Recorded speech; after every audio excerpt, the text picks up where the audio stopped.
तो पहले आपके जो आपने अभी शब्द बोले उनको आपको वापस लेना चाहिए, क्योंकि मेरे को आपत्ति है उन शब्दों पे। उन्होंने नहीं कहा। लोग जो हैं आपका सारा आज फोकस हिंदूज पे आके अटक गया है अल्फाज। अगर मीडिया भी इस तरह की भाषा, देखिए आपको सारा जम्मू कश्मीर सुनता है अल्फाज, और आप बहुत लोकप्रिय जर्नलिस्ट हैं। आपने कहा कि भारतीय जनता पार्टी क्यों नहीं के समझते नेता जो हैं, ये हाई फ्लाईओवर कितने दिनों से बन रहा है? साल डेढ़ हो गया ना, मिट्टी डले हुए, जितनी मिट्टी डली है तब से डली है। एक one fine day he gets up, उसको याद आता है वो फ्लाईओवर बन रहा है, ब्लाइंड वॉल बन रही है, उठ के प्रोटेस्ट कर दो, ऐसा हो गया। लेकिन बात तो लोगों की कर रहे हैं ना, लोगों के हकों के लिए बोल रहे हैं। कि कब बोले हैं? जब नम्रता, मैंने ये इशू उठाया पहले। आज की खास मुलाकात में हमारे साथ मौजूद हैं कांग्रेस सीनियर नेता नम्रता शर्मा जी। मैम, स्वागत है आपका न्यूज़ इंडिया में। बहुत बहुत धन्यवाद। मैम, राहुल गांधी जी का पार्लियामेंट में दिया गया स्टेटमेंट जिसमें उन्होंने कहा कि हिंदू हिंसक हैं, क्या आपको नहीं लगता कि वो कंट्रोवर्शियल है? और जिस तरह से भारतीय जनता पार्टी युवा मोर्चा के द्वारा कल कांग्रेस दफ्तर के बाहर जो है जम्मू में प्रोटेस्ट किया गया, आज बजरंग दल के द्वारा जो है प्रोटेस्ट किया गया, और देश में विभिन्न जगहों पे जो है प्रोटेस्ट हो रहे हैं। अल्फाज, मैं तो पहले आपके जो आपने अभी शब्द बोले उनको आपको वापस लेना चाहिए, क्योंकि मेरे को आपत्ति है उन शब्दों पे। उन्होंने नहीं कहा कि हिंदू हिंसक है, उन्होंने कहा भारतीय जनता पार्टी के हिंदू हिंसक हैं, और वह हिंसा फैलाते हैं। जो भारत के हिंदू हैं, जो पॉलिटिकल हिंदू नहीं है, जो हिंदू धर्म को मानते हैं, वो हिंसा को कभी प्रमोट नहीं करते और हिंसा के पथ पे चलने के लिए कभी किसी को कह नहीं सकते। भारतीय जनता पार्टी से जुड़ा हुआ हर इंसान जो हिंदू है वो हिंसक है। जो भारतीय जनता पार्टी की आइडियोलॉजी है वो हमेशा से हिंसा को प्रमोट करती है। जिस तरह से हमने देखा कि वो हमेशा से उग्र भाषा, उग्र भाषण और अपने आप को उग्र दिखाने की कोशिश। देखिए, पिछले 10 वर्षों के अंदर आप देखिए इन्होंने हमारे जो धर्म है उसका किस तरह से राजनीतिकरण किया है। हनुमान जी की आप तस्वीर देखा करते थे तो हमेशा एक शांत मुद्रा में बैठे हुए, क्योंकि राम के जो परम भक्त हैं वो है हनुमान। आज राम की तस्वीर, उन्होंने हनुमान जी की तस्वीर को बदल दिया। जब वो हम देखते हैं तो एक बिल्कुल अलग से तस्वीर उन्होंने हनुमान जी की बनाने की कोशिश की। एक गुस्से में हमेशा राम जी को दिखाया। राम जी वो प्रतिमा है जिन्होंने रावण द्वारा रामेश्वरम की स्थापना करवाई। जो वहां पे रामेश्वर में जो शिवलिंग है उनकी जो स्थापना की गई वो रावण द्वारा, अपने प्रतिद्वंदी द्वारा करवाई। तो जो इतनी प्रेम की मूर्त है, जिनमें इतनी सहन शक्ति है, उसका नाम है सनातन। वो सत्य की जो पूजा करे वो है सच्चा सनातनी।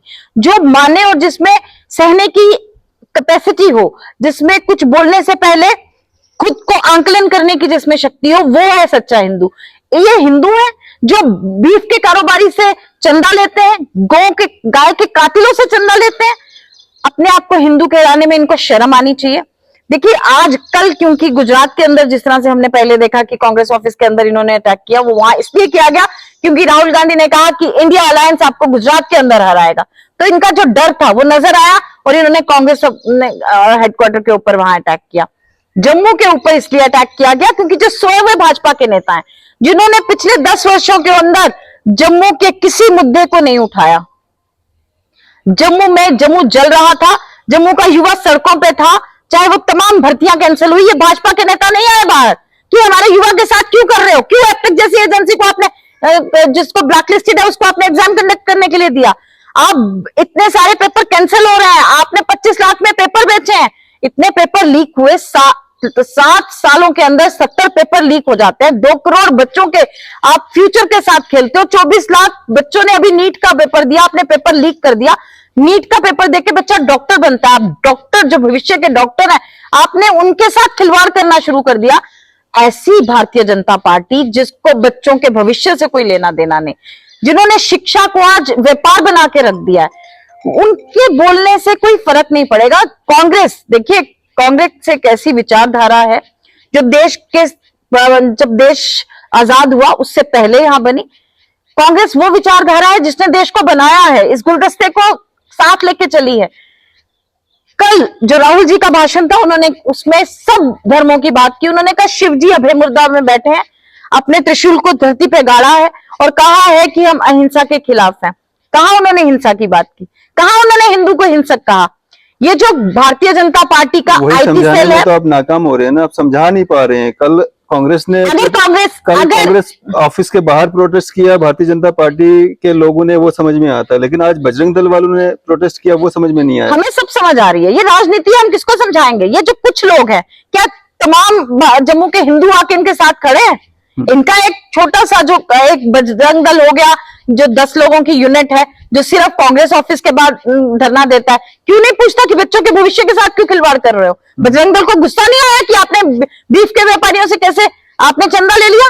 कहां था इनका अंदर का हिंदुत्व? क्यों नहीं जागा तब? क्यों नहीं भारतीय जनता पार्टी के ऑफिस के ऊपर ट्रैक किया इन्होंने? क्यों नहीं जागता जब हमारी मणिपुर की हिंदू औरतों को नग्न करके पूरे शहर के अंदर घुमाया जाता है? क्यों नहीं जागता जब हमारी महिला पहलवान जो हरियाणा की हिंदू लड़कियां हैं उनके ऊपर उनको घसीटा जाता है? क्यों नहीं जागता तब? ब्रिजभूषण शर्मा इनके मोदी जी के साथ अपनी तस्वीरें खिंचवाते हुए नजर आते हैं। तो इनका हिंदुत्व जो है वो दोहरे मापदंड के साथ चलता है। हमारा हिंदुत्व है वो हमारी विचारधारा है, हम पूर्णतः अपने आप को हिंदुत्व के अंदर ढाल चुके हैं। हमें इनसे सीखने की जरूरत नहीं है। देश आजाद हुआ, उसमें हमारी कुर्बानियां हैं। इनका क्या लगा है? तब तो ये भाजपा की चपरासीगिरी किया करते थे जब देश आजाद हुआ। कहां थी भाजपा तब? इनके लोग तब बंगाल में किसके साथ सरकार चला रहे थे? ये आज अपना आधार खो चुके हैं। जिस तरह से आज नरेंद्र मोदी को बहुमत नहीं मिला कि वो सरकार चला सके, आज जिस तरह से वो बैसाखियों का सहारा लेके नीतीश नायडू जो डिपेंडेंट अलायंस है एनडीए आज चला रहे हैं, ये कभी भी बैसाखी टूटेगी और ये टूटेगी सरकार, आप देखिएगा। और जिस तरह से राहुल देखिए, गांधी को क्यों मतलब इस तरह की स्टेटमेंट देनी पड़ती है कि भारतीय जनता पार्टी के साथ जुड़े हुए जो हिंदू हैं वो हिंसक हैं, वो हिंदुत्व इसलिए देनी पड़ती है। देखिए बहुत जरूरी है। अयोध्या में राम मंदिर बनाया गया, इन्होंने सोचा था कि हम वहां से चुनाव जीत जाएंगे। 3 बार मोदी जी वहां आंकलन करवाते हैं, सर्वे करवाते हैं कि मैं वहां से चुनाव लड़ूंगा क्योंकि मैंने राम मंदिर का निर्माण करवाया। लेकिन वहां से जो रिपोर्ट आती है, कहा जाता है कि बहुत बुरी तरह हारेंगे, वहां से मत लड़िएगा। आज अयोध्या में हिंदू ही है ना जिनके आपने घर तोड़ दिए, जिनका व्यापार खत्म कर दिया। आपने गुजरात से लाके लोग वहां व्यापारी बिठा दिए, हम अपने लोगों का, और हमारे जो 1000 से ज्यादा वहां आपने मंदिर तोड़ दिए। वो प्राण प्रतिष्ठित मंदिर थे जो हजारों 500 1000 साल पुराने मंदिर थे, उनको आपने तोड़ दिया। शिवलिंग हमने कचरे के ढेर में पाए। गंगा में हमने गाय की लाशें तैरती देखी। कोरोना काल में हमने इंसानों को तैरते देखा उस गंगा में। ये गंगा माँ का श्राप लगा है मोदी जी को, जो इस बार बच के निकले हैं ना वाराणसी से, ये वही श्राप है। देखिए आप कहते हैं क्यों जरूरत पड़ी? जरूरत इसलिए पड़ी कि आज जो विभाजन की राजनीति की जा रही है, जिस तरह से राजनीति के अंदर आज धर्म को लाया जा रहा है, मोदी जी से क्यों नहीं प्रश्न कोई करता? आज आप देखिए पूरा बल, मीडिया, मास और मनी सब कुछ होने के बावजूद भी मोदी जी किस तरह से चुनाव में जीते हैं ये आप भी जानते हैं। कहीं 50 के मार्जिन से, कहीं 100 के मार्जिन से, कहीं 500 के मार्जिन से, और वो भी क्या हुआ है, कहां क्या हुआ है, वो हम सब जानते हैं। लेकिन आज जो शेर यहां गर्जा करते थे कि हम एक अकेला सब पे भारी, खुद को अपने आप को शेर कहा करता था, कल देश और दुनिया ने देखा कौन सा शेर सब पे भारी पड़ा। वो बोल रहे थे और संरक्षण अमित शाह जी मांग रहे थे, होम मिनिस्टर संरक्षण मांग रहे थे लोकसभा के स्पीकर ओम बिरला जी से कि मुझे संरक्षण दो। इनकी आत्मा नहीं जागी जब वो 144 सांसदों को संसद के अंदर से आपने निष्कासित किया और ऐसे कानून बनाए उस वक्त, काले कानून बनाए उस वक्त। आज ये हमसे आप पूछते हैं कि हिंदू के बोलने की जरूरत क्या पड़ी? 750 किसान मर गया, हमने कहा मौन धारण करिए उनके लिए। कहते हैं आतंकवादी हम मौन धारण नहीं करेंगे। क्यों नहीं आज मीडिया पूछता, क्यों नहीं मौन धारण किया? क्या वो किसान जो एमएसपी मांग रहे हैं वो आतंकवादी है? आज अगर आप कोई चीज बेचने जाते हैं उसका दाम आप तय करते हैं, तो क्या किसान अपनी फसलों का दाम तय नहीं कर सकता?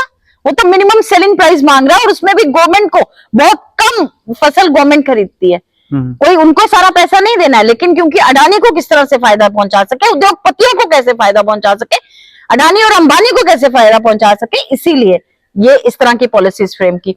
देखिए हर चीज को प्राइवेटाइज कर दिया गया, रेल खेल सब प्राइवेटाइज कर दिया गया। आप बताइए सरकारी नौकरों में तो आपको फिर कहीं रिजर्वेशन मिलती थी, जो प्राइवेट इंसान है वो कहां रिजर्वेशन देगा?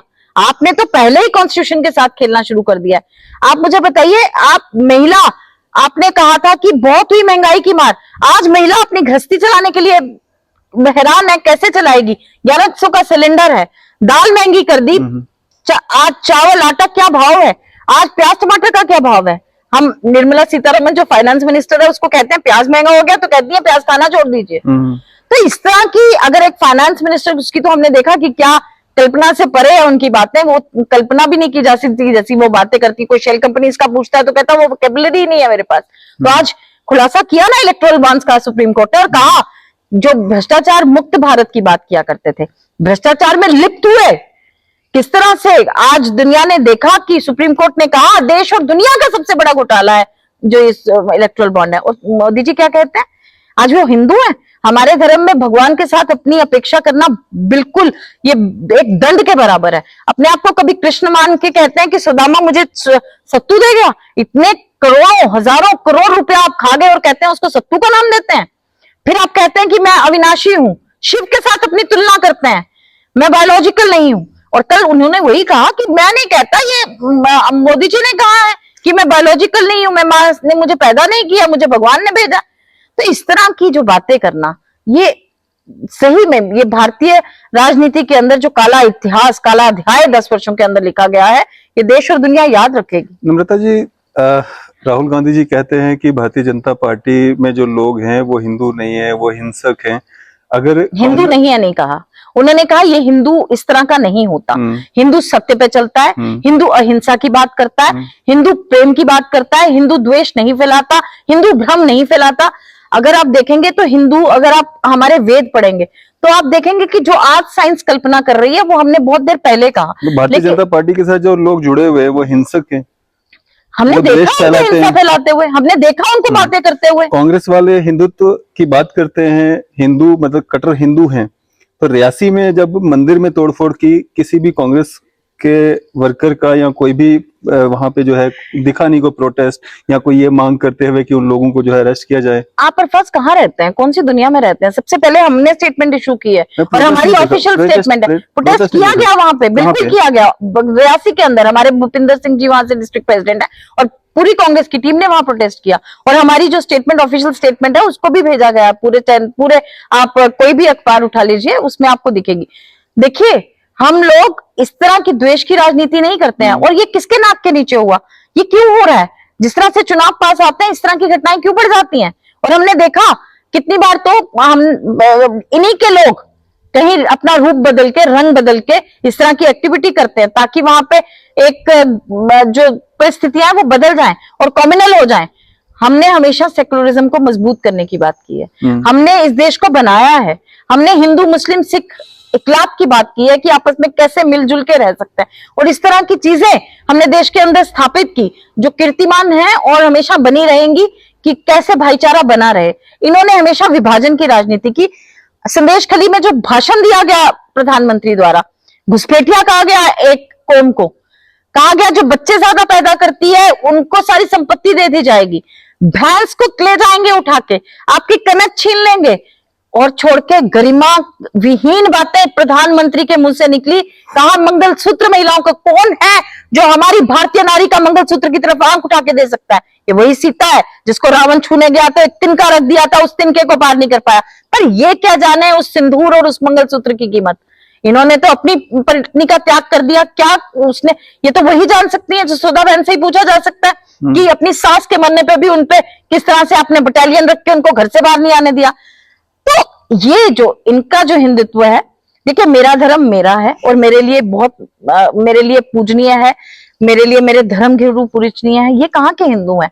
शंकराचार्य जो सबसे बड़ी ऊंची गद्दी है हमारे लिए, उनको आप मंदिर की स्थापना में नहीं बुलाते। और वो शंकराचार्य कोई ऐसे शंकराचार्य नहीं है, वो रामलला कमेटी जब बनाई गई थी उसमें वो 4 शंकराचार्यों की अहम भूमिका है। उसमें हमारे 4 अखाड़ों के पीठ हैं, तमाम लोग हैं जो रामलला कमेटी के अंदर हैं। उन्होंने ये केस लड़ा।